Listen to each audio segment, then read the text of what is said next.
No jasné, to si chcela ty. Nie, ostávaš tu, ešte sa ti niečo stane. Otecko má pravdu.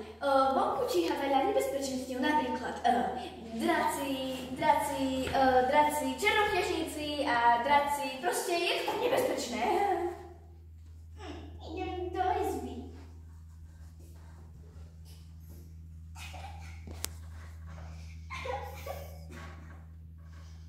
Poď ty chrúst.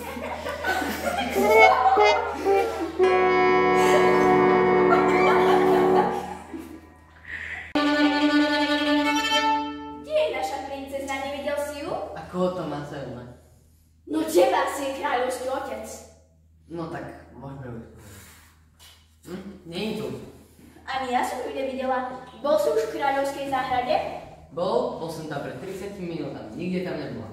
No tak ja sa tam musím ísť ešte pozrieť, lebo ty to nevieš dobre. Čo to je?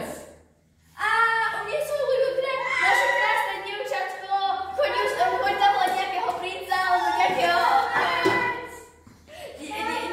Musíme zavolať rieť. 112. Zavolajte. Áno, veľkú slaninou.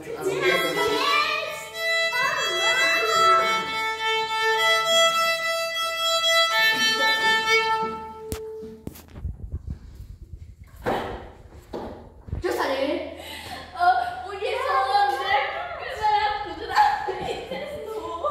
Ideme zachádzať. Dobre, to je tvoja práca.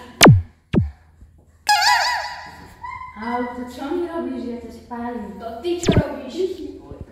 Princ môj, záchranár môj. Tak a nie po ňom. Tak ja som tu robil polovicu práce, takže...